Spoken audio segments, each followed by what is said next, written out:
Hey, what's up, terrible one? This is just a video response for you, just simply because me typing it out was just gonna take too long. I could already tell.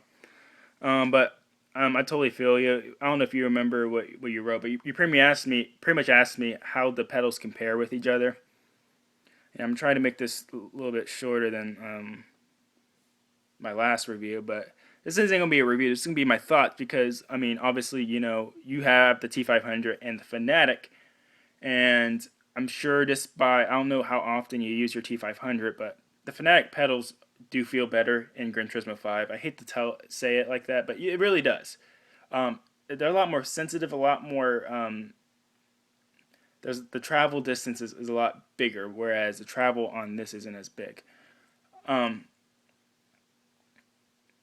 Now I was really hesitant when I did order the F1 add-on because I knew, well, I had already fallen in love with my Fanatic, and for both games, Fanatic, I used my Fanatic as my primary wheel for Formula One and Gran Turismo. So I was just like, you know what, this wheel is just the best all around wheel I could have, and I don't have to worry about switching wheels out for games and all that.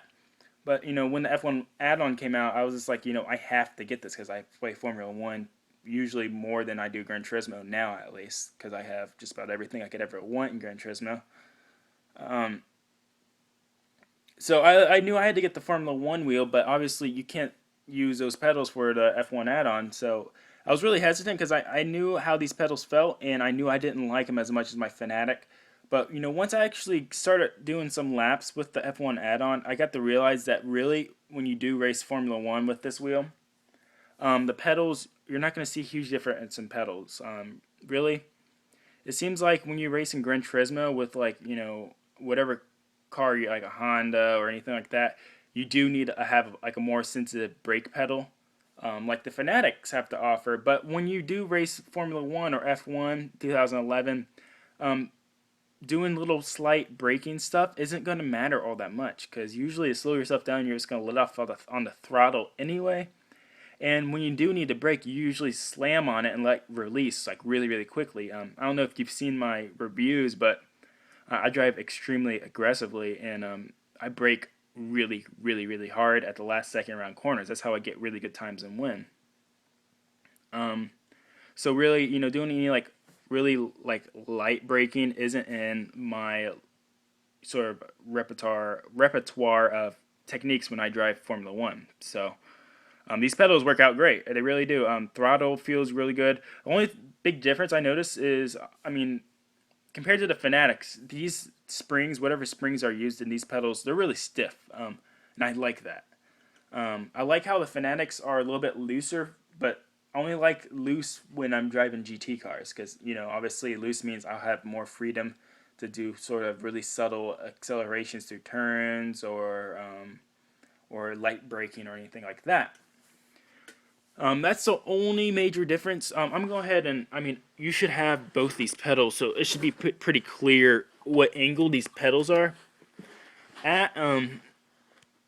It seems like, I mean, obviously the Fanatic wheels pedals are really, really, really steep, and like as you can see, the travel's huge.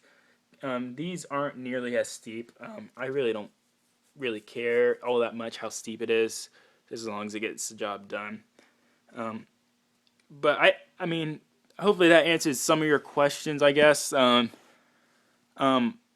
it's definitely an add-on. Is definitely a wheel to get. I wouldn't have made a review if I would have thought otherwise. Because trust me, I know there are plenty of people that have the T500 and that have Fanatic wheels and the G27 and all of that. I'm sure there's plenty of people out there like me that literally just buys stuff just because they love racing games and stuff. But um, the F1 add-on is something you definitely would want if you do play Formula One. Because really, I thought my Fanatic was my all-around wheel to use for both the games. But it's just the F1 wheel is just too awesome. I hate to generalize things so like generically and stuff, but it really is freaking awesome. It's not awesome just because it looks cool, but it functions exactly how you would expect it and want it to be. And the pedals aren't. The pedals are good. They're not bad. I'm not even gonna say they're. I might even compare them to G27 pedals because G27 pedals out of the box suck compared to these. They really do. So I wouldn't really worry about. I guess what I'm trying to say is I need to wrap this up, but I'm not trying to deter you or anything because I mean, as of now, obviously, like I said in my video, before the Fanatec pedals are my favorite pedals, but these aren't bad. They really aren't. They're not my favorite, but they're my favorite for Formula One because it comes with the wheel. So hopefully that answers your question. I would definitely recommend, like I said before, definitely recommend if you do play F1 2011 and you do have $200 just to throw around. Get the F1 add-on. You will not regret it. I promise you.